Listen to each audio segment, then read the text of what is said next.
I can't see a thing. Over here, bud. Watch your step. What the hell is going on here? What the golder in the hell are you doing laying on the floor? You nuts? Supposed to be down at Daymar 1 hour ago. What's going on? Oh my God! Alvin! Hey, Dorothy. Oh my God! What's the number for 911? Put the phone down, Dorothy. What the hell are you doing? What? Oh, I'm going to have to call the bar and tell them we're not coming. but This is the Filmy McFilm Film Show.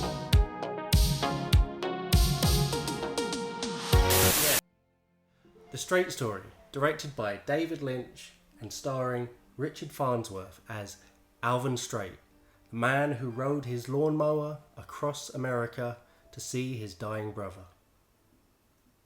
This is pretty much like the anti-David Lynch movie in a lot of ways, in the sense that, like its name, it is a straight story. It is simple, it's told in chronological order, and it leaves basically nothing ambiguous. There's nothing symbolic about it. Only in maybe small passing moments you could argue certain things that happen have some symbolism or some deeper meaning. But realistically, this is a surface level movie in terms of narrative. It's not a surface level movie in the sense that it's superficial, because this is a simple but really deep movie about deep ideas about some of the most important things in life, which is the bonds between family, as Alvin talks about in my favourite scene. When my kids were real little, I used to play a game with them. I'd give each one of them a stick, and one for each one of them. And I'd say, you break that. Of course they could, real easy. Then I'd say, tie them sticks in a bundle and try to break that. Of course they couldn't. Then I'd say, that bundle, that's family. It's a sentimental story, and it's interesting because it's unlike many other movies, isn't it? It kind of just washes over you. You suggested this movie. Why? In the UK where we are here, there's been a 4-day Platty-Jubes celebration, that's what they called it, celebration, because the Queen's been on the throne for 70 years. So you're really excited about the Queen? No, it's just that I had quite a busy, hectic weekend with family stuff, and I just wanted to pick a film where there's not an emphasis on plot and thinking, and it's just kind of like something nice, and as you said, would just wash over me, which it did. It really did. This film, from the very start, it just felt like a warm hug. The beautiful opening music as you're looking up at the starry night, and immediately I was like, I recognise that music. So I looked up the composer, and it was Angelo Badalamenti. He was a long-term composer for David Lynch movies, going all the way back to Blue Velvet. And the reason I recognised it immediately was that it remind you so much of the opening theme of Twin Peaks. Yeah. 100%. Like, even to the point where when it's a composer, like, you see that at certain times, like Ennio Morricone he would copy kind of ideas from himself. Like, it doesn't make sense if you say copy ideas from yourself, but you would see ingredients that he'd sprinkle into other music compositions of his own, you know, that you recognise things from other tunes.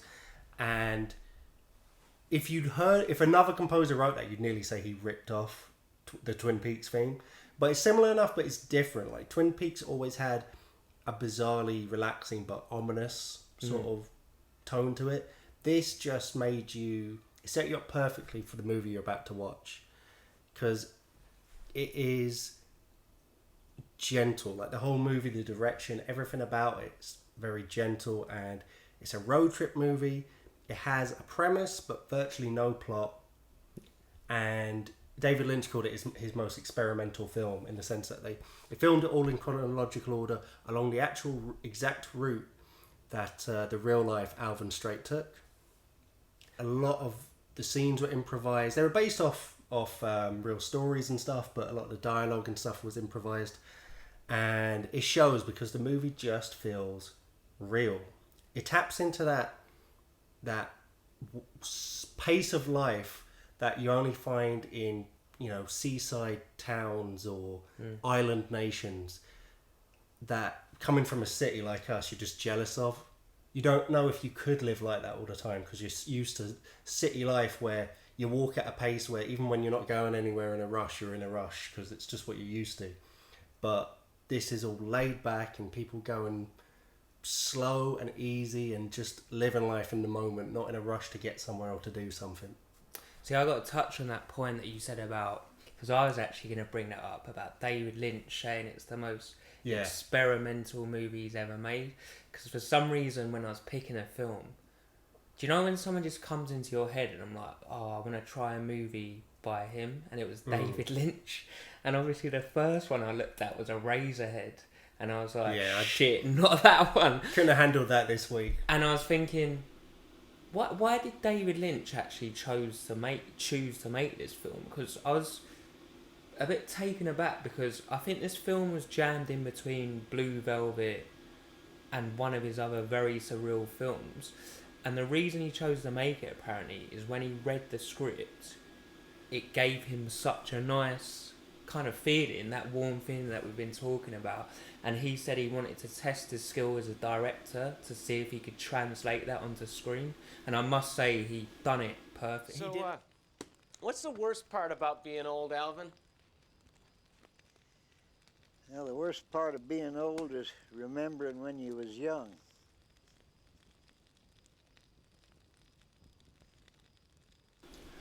So getting into the rest of the cast, Sissy Spacek as Rose.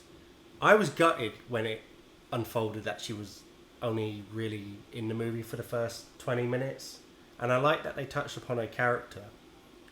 Being a true story, obviously, if this had been an original script, you wouldn't include that character most likely because they'd be like, why is there so much screen time for this person that's never in it again?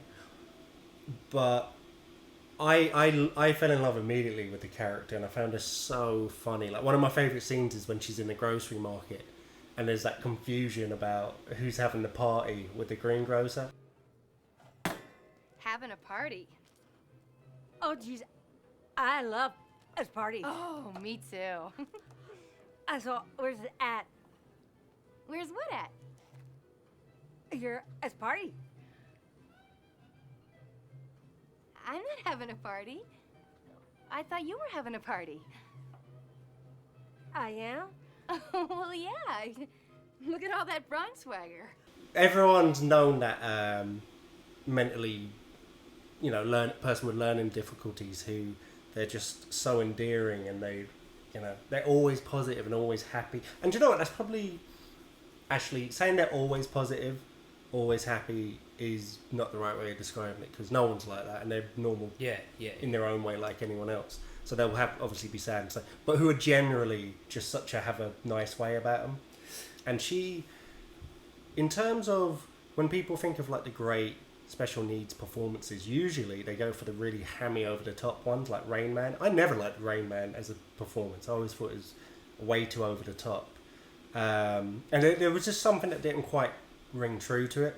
But this performance is way more subtle and she nails it. And I want to I like this almost definitely not, but it'd be great if there was an interview or some footage of the real girl somewhere, because I'm curious of, did she base her cadences and speech manner on the real person, or did she come up with herself? Yeah, I mean, what I like, we'll probably go into this a bit later, but we hear a bit of Rose's backstory later on in the film. We'll talk about that. Yeah, so it turns out that when Alvin has stopped off somewhere in a field, because he stops off and has his little camping, he reveals that Rose had 3 children and a fire started, which wasn't her fault, that killed, I think, one. No, I think it was 4 not correcting it. It was 4 children, and one got hurt in the fire. One got hurt. No one actually died. No one actually and she died. wasn't even in at the time. Someone was babysitting. Rose had nothing to do with it, but on account of the way Rose is, the state figured she wasn't competent to take care of them kids, and they took them all away from her. There isn't a day goes by that she don't pine for them kids.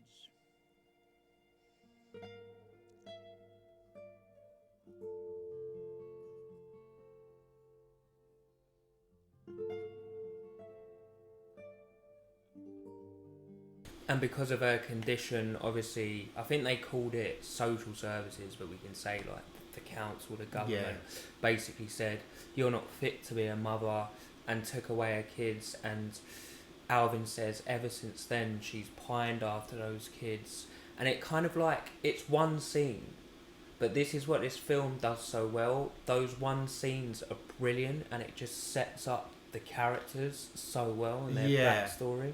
And the film is brilliant. Like I've banged out a lot of podcasts before about how a movie sets up context, because the running order's an hour and 40 minutes. Yet and the dialogue is sparse in this movie. Like there's conversation pieces where they get a lot of information out at times, and there's an information dump.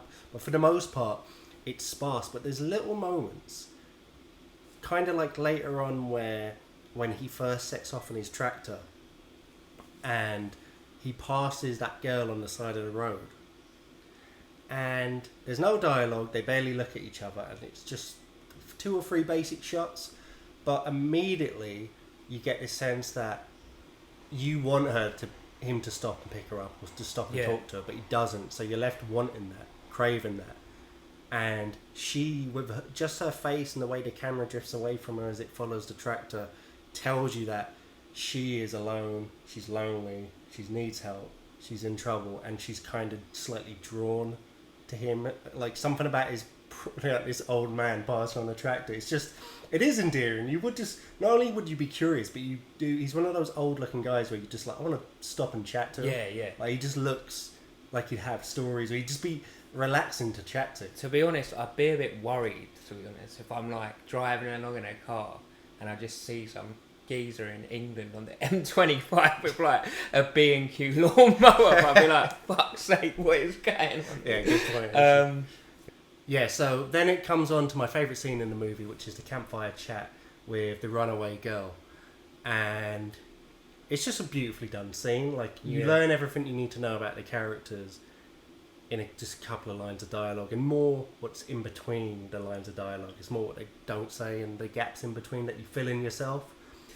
Do you know what makes the scene even better? What? I don't know if you know this, but the lead actor who plays Alvin, he actually had terminal cancer at the point of filming this movie, and those 2 walking sticks and everything are real. That's really, how he got around. And obviously the scene, the little touching moment that I found was the bundle of sticks, but it was when he was trying to get out of the chair, and then the girl, that was all real, and the girl comes over and pulls him up because he couldn't get out because the chair was so low, and he just says thank you, and I was like, it's just manners, but it was just such a touching thing as well. But it's a realism. Yeah. That so, like movies tend to, in a lot of ways, this movie is anti-movie, because Hitchcock said, no, not Hitchcock, sorry. Orson Welles said movies are life with the boring bits cut out. And in a way, this movie is life with the boring bits kept in. Yeah. But it's because that is a lot of life. And what you call boring in a movie sense, in a lot of ways, that is what life's all about. And this movie just captures them perfectly. Like, it's just like, when you go around and you go around your friend's house when you're a kid and their nan's there, and you stop and chat with them for a second, and it's this simple kind of chat, and both of you are kind of meeting each other in the middle, where you're not talking quite how you'd usually talk, so that you can understand each other better, and it's just a pleasant thing. Like, it's just, and it's those kind of moments that are nice in life, where it's, it's the same way you treat your own granddad or treat your own grandma, or how you'd want someone else to treat them. And the only reason beyond, it's not just like the social stigma of being rude that makes you act like that, or the fact that it's your friend. It's the same emotion that you'd apply to your own grandparents. That's kind of like, it's the same effect of that. It's just making you act that way. So it's kind of like an extension of your family, even if your grandparents are already gone or passed away or you never knew them. Yeah, I think to echo on that point, I just think with life now, everything is so fast paced. Everything needs to be, I need that 5 minutes ago. Food, everything, TV, film, Information. travel, like, need to be A and B. And it's just nice to see something where this film, they don't do that, and they take life slow, and they breathe in every single moment, and they're just genuinely nice people and nice to each other, and it's just something that is sorely lacking today. It's true, and you see that especially later when there's a point where Alvin's coming down a hill, and he goes too fast and goes out of control because the trailer on the back of his thing doesn't have brakes, so it starts nearly taking him off the road.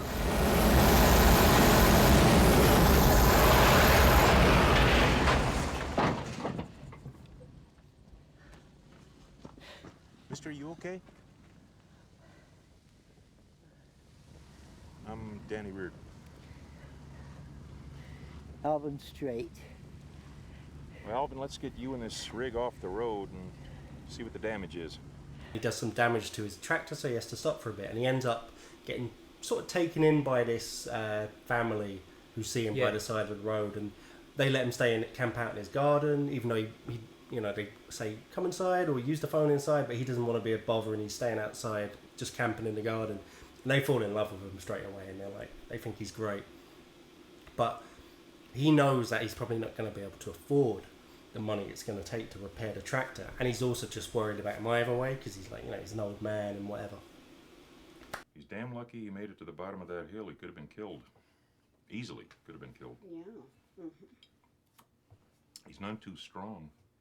Did you see how he has to walk with the canes? Uh-huh. The hills just get worse the closer you get to the Mississippi.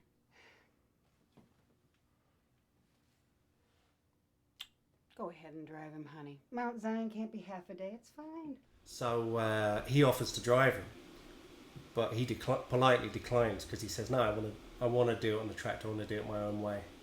And I think part of that is because he's actually the idea of seeing his brother again is a daunting one, and it seems to be a cloud over his head and cast a bigger shadow the closer he gets to seeing him again. But also I think it's what you were just saying about he's fine going at his own pace. Like, as much as it's a cliched thing, it is the journey rather than the destination, and it's the destination as well because he wants to go see his brother before he dies and make amends, but it's also, it is the journey, especially for us watching the movie. It's 100% the journey. Yeah. I mean, do you remember that paper, the Metro? Oh, you yeah. used to get, obviously you had the Rush Hour Crush, which was to highlight, we won't go into that, but they had the other smaller section actually called the Good Deed Feed. Oh yeah. Where people would text in. I used to love that. And I read something very humbling, which made me genuinely upset a little bit. I read that some woman had parked in a hospital car park. She had gone to pay, but she had no money, and then she was just faffing about, and some guy was in a rush to an appointment or something, and just said, I've just got this £2, just take it, it's just spare change anyway. And then she had wrote in it that £2, I managed to get up to the hospital wing. My dad passed away 10 minutes later. Wow. From so she that. saw him basically. Yeah, she saw him before he died. Yeah, and I was like, it just takes 1 second to stop. And I'd like to see an experiment these days, especially as we live in London. If you put someone crying on a bench in a busy train station in rush hour, how many people out of 100 would actually stop to say, are you alright, to that person? I think you'd be surprised, not only because I don't think London's nearly as an uncaring place as people make out it to be, but also because I think most people nowadays would think there's a hidden camera and they'd want to They'd want to look good on it. So I think for a bad and good reason, you'd probably be surprised at the result of that. So then it gets to another one of my favourite scenes where he meets the two twin mechanics that's working on his tractor, And he starts bargaining them down where he's like, okay, so I've seen you two the whole time arguing with each other 50% of the time, so I would knock 50% off the labour because you know, only half of that was work. And this doesn't look like much. And he's kind of like bringing them down. And they're a combination of knowing he's right, that sort of natural, especially like Southern American respect for an elder.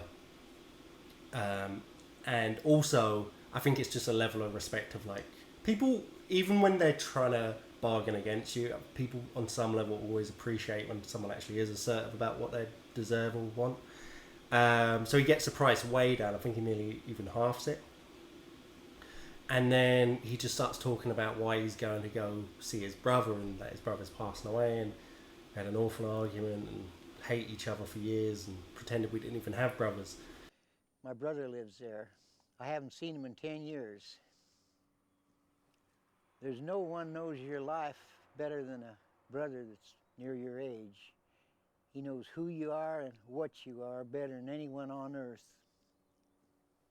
My brother and I said some unforgivable things the last time we met, but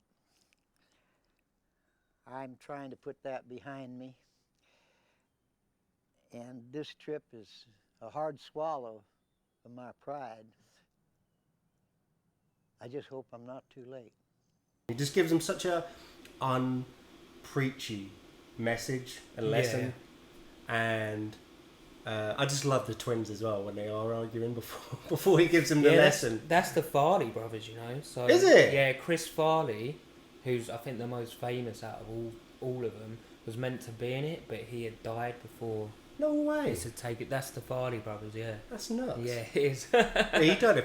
I mean, like, what was it? Only 2 years. Or yeah, something he died. He died just before. Sadly, oh shit! That's he was hilarious. meant to make a cameo in it as well, but he obviously had passed away. Sadly. Another beautiful scene is when an old timer comes in and invites them to a bar. Yes. And it's just nice up to this point because they're just, you know, they're just having that kind of like old man meets an old man conversation and kind of like exchanges. But it's when they get and they start talking about war stories. There's one thing that I can't shake loose. All my buddies' faces are still young. And the thing is, the more years I have, the more they've lost. And it's not always buddies' faces that I see. Sometimes they're German faces. Near the end, we were shooting moon-faced boys. There's something about... There's two things that always fucking makes me cry in like Instagram videos or movies or real documentaries more so. Any kind of... Generally anything related to little kids when like they have a poignant moment, like, you know, like those things of like dads coming home from the war and surprising the kid in school and stuff. Or old men recounting war stories and their friends that didn't make it, and when they start to get teared up, it's just fucking horrible. Yeah, and before we go into this scene, they kind of set it up perfectly because the old man turns up to where Alvin is. He's just still camped out in this lovely family's back garden. Yeah. And the old man goes to him, something like, you're looking bored, you look like you could use something to do. I'm going to the bar for a beer if you want to come. And then Alvin replies, I don't drink, but I can always do with a change of scenery. So he says, I don't drink anymore. He don't drink anymore. Yeah. And then we find out during the scene why he doesn't touch alcohol. And when I think that's partly why he thinks a lot about that, because he's thinking a lot about his brother's mortality.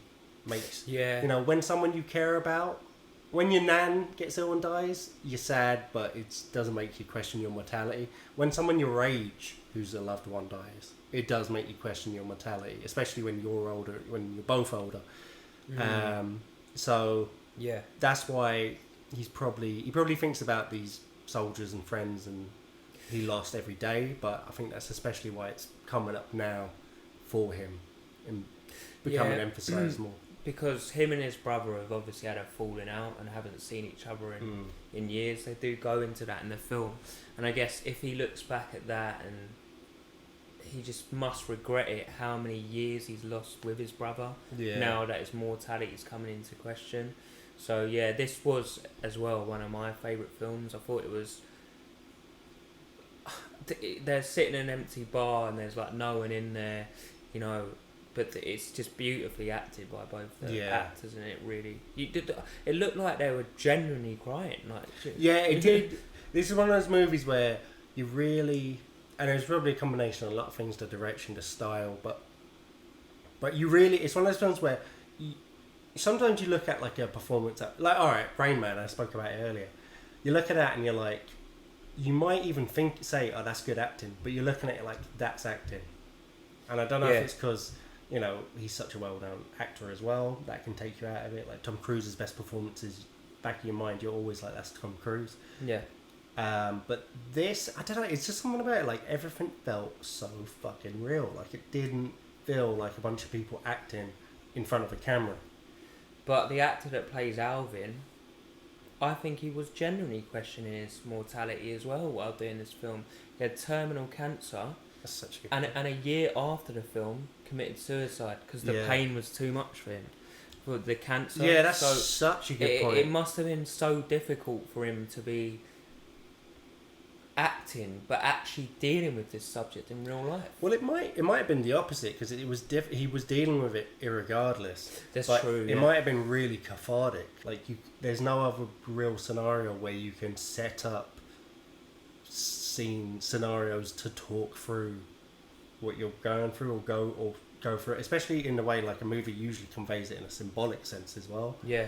So yeah, it might have been a wonderful thing to do in his last year. And his performance in this was so good that obviously he got nominated for Best Actors at the Oscar. And he was the oldest nomination for Best Actor at 79 for a period of 20 years. And it was only broken, I think, this year or last year by Anthony Hopkins, 83, in The Father. I need to see that movie. Oh, that's very good as well. Good? I'm thinking maybe discussing that at some point on this. Yeah, definitely. But yeah, it's like to kind of like explain the performance. He just perfectly encapsulated like the perfect version of just a genuinely kind, warm-hearted man that I've maybe ever seen. Like, yeah, 100%. And it made you. I like the idea of like rolling with the seasons of your life, and it made me anyway kind of not look forward to being an old man, but the older I get I do enjoy. I get the fact that you think, oh, but when I'm at that age you're supposed to do this and that, you know, get married and have kids and you don't go out as much. But the older you get and you start to actually experience those things, you realise when you're young they say, oh, you're a teenager.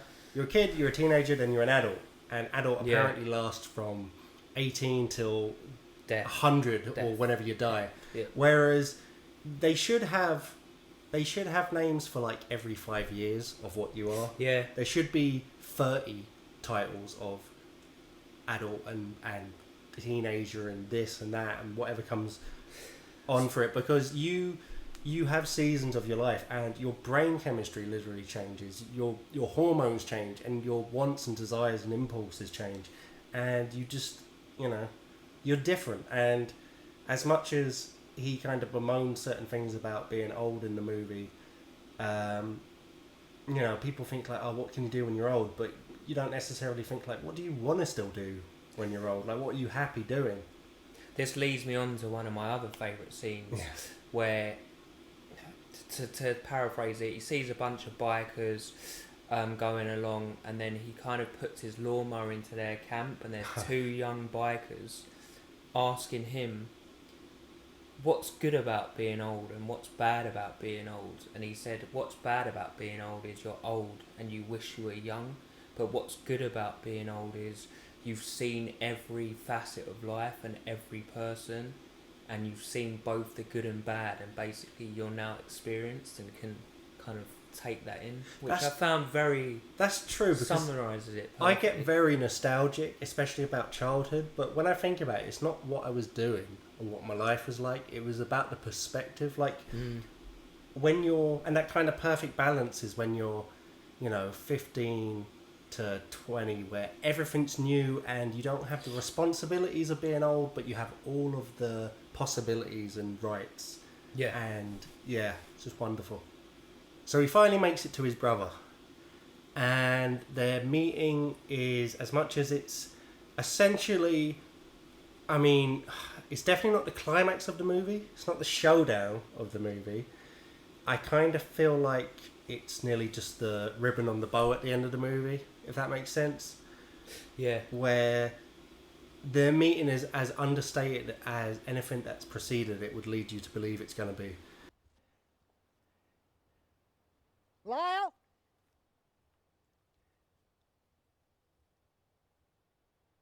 Lyle?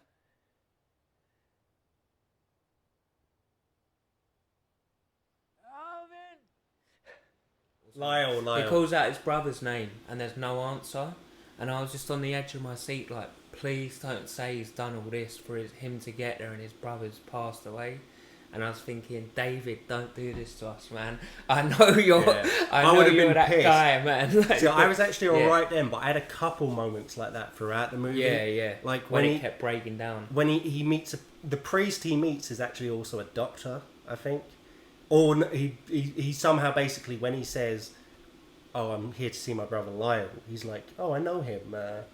And the way he says it, I was like, he's going to say he's dead already, isn't he? And he came all this way for nothing.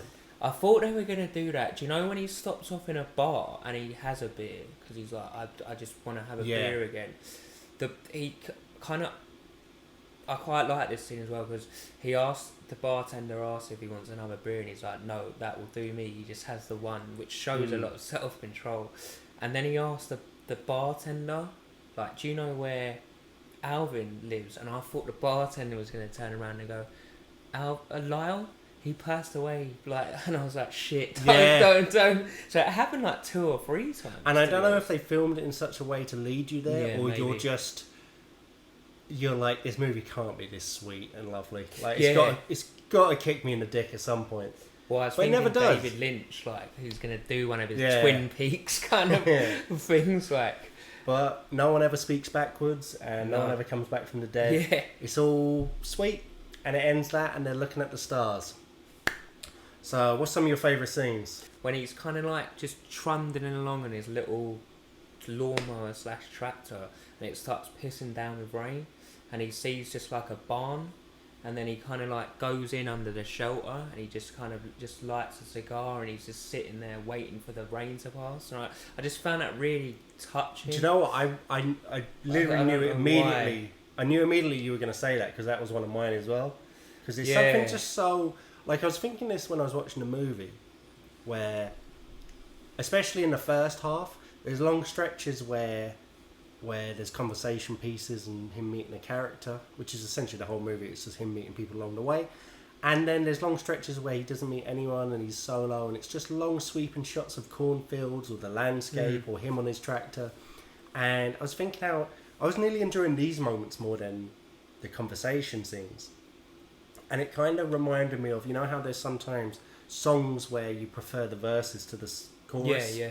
It's kind of like that, where it's just like good movie making can be so fucking simple at its core sometimes. It's just the way I saw it, he's getting pissed down with rain, the rain's pissing down with him.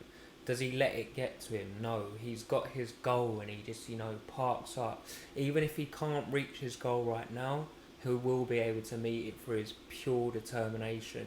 And I've got to go into the cinematography as well.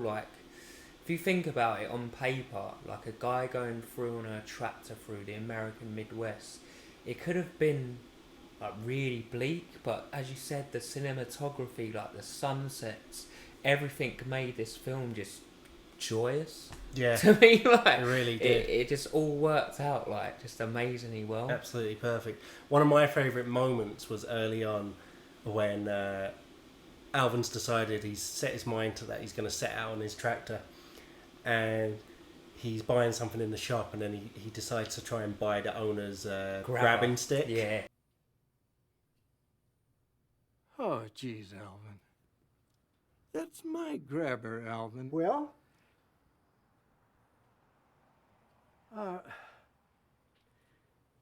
Oh, geez, Alvin. I do have two of them. I think $5 would be about right. That's a darn good grabber, Alvin. Well? They're hard to come by, Alvin. It's going to take me 2 months to get another one on order. Do you Don't know, speak like that, but do you know why that sounds like that guy from On the Spectrum? No, Dad. yeah, it sort of does actually. If you've seen that show, This is one of my favourite scenes because my dad actually has a grabber. Does he? I don't know if you've seen it at home. I think I have. But actually. basically, he used the grabber because he had a hip replacement, didn't he? Right. So he couldn't move. So he was just using the grabber to get the remote, Grab beers and change the channels. And one of his grabbers broke, and he was gutted. He was like, it was exactly like this scene. He was looking at it broken. He was like, where can I get another one? And To I was be like, fair though, I was like, I can just order you one on Amazon, Dad. He was like, how long will it take to come? Because how am I supposed to get? To be the fair remote? though, once you're used to it, that must be like someone saying it's only 3 days till you have your arm back. Yeah. You would be pissed. I liked my favourite character apart from Alvin was the kind of family that took him in when the lawnmower had broken. Yeah. Because the dad, I'm going to call him the dad. I don't know if he had any kids, but, the husband and wife.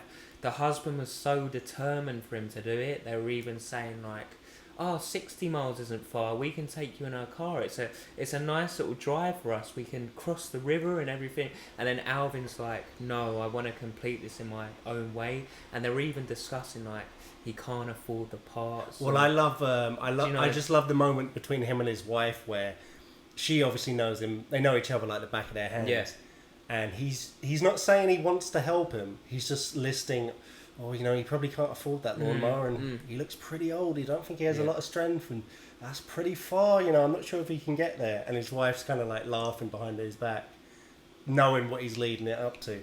And I really liked, aside from that, there's quite a good scene where he's driving along and a woman just hits a deer and she gets out and is so frustrated because she drives along this road in the middle of nowhere 40 miles a day to get to work, so it's a long trek for her. Over the past month she tells Alvin, I've hit 10 deers, I just don't know where they come from. And this is what's really cool about the attention to detail to this film, because she goes, every day before I leave for work I pray to Saint Christopher and Francis of Assisi. Saint Christopher is the patron saint of travel and Francis of Assisi is the patron saint of animals. To not hit deers. And she goes, I really love deers and this one's dead, and just goes off. And it's just that little bit of his journey and the characters he meets perfect sums up how well this film is done. Some people sometimes try and make something believable by making it boring and uneventful, but that's not believable. Life isn't uneventful. Life is always eventful. Unexpected things just always happen. I was thinking about all the road trip films I've seen, and this is, don't get it twisted, this is a road trip film, 100%. but the opposite of a road trip film, because in every single road trip film I've seen, everything is 100 miles an hour. They're even getting really drunk in between or doing drugs or coming up to any shenanigans. The Hangover, Thelma and Louise, there's probably loads more, but it was just so nice to not have that, to just see a guy slowly but surely just eventually achieve his goal. It was just so nice to see. And hopefully it becomes more acceptable to have gentle paced movies like this one. Like what's that film with Adam Driver that you love about the... Patterson. Yeah. I haven't even seen that yet, but I know I'm going to love it and I'm going to watch it. Do you know what? It's so... Obviously it's not a road trip movie, but that is quite similar because it's so slow and gentle, and it's just about a guy who drives a bus and the characters he sees on the bus and in his little town. So in a way it's the most similar film I've seen recently. It's a hard type of film to market. Yeah. So definitely, it's just always going to be hard to get those sort of movies made. But it's also, it's not generally not the kind of movie that's going to be super expensive to make, so there's always going to be a place for those kind of movies. Anyway, so do you recommend The Straight Story? Yeah, now I've seen it, I kind of went into this because I was thinking, David Lynch making a movie about a man on a tractor, but I honestly couldn't think of any director that could have made this better, in my opinion. I think for what it's trying to do, it pulls it off. I think it's the perfect movie for what it's trying to do, if that makes sense. Yeah, that's the perfect way of putting it. It is, for what it's trying to do, it is absolutely effortless and achieves it 100%. David Lynch wanted to prove that he could make a different kind of story, a gentle, straightforward, slow-paced, happy story about positive people doing positive things and the generosity and goodness in people. And he 100% accomplished it without being overly sentimental, cliched, or unauthentic. He nailed this movie, and if you ever find yourself in any position, but especially if you find yourself in, say, a bit of a vulnerable state, maybe after going on a bender for 4 days like we were this week, then this is the perfect warm hug of a movie to wrap around yourself.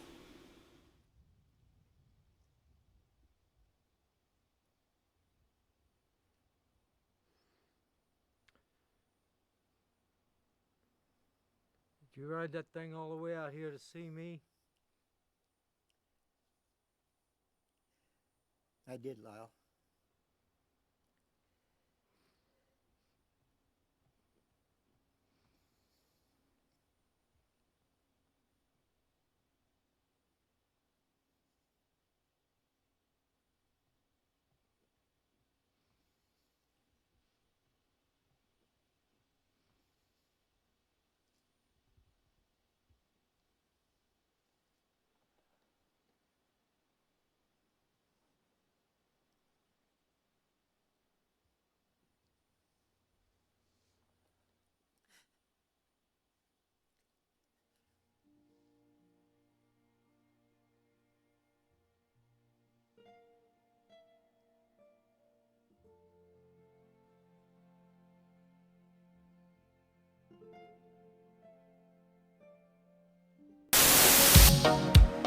This is the Filmy McFilm Film Show.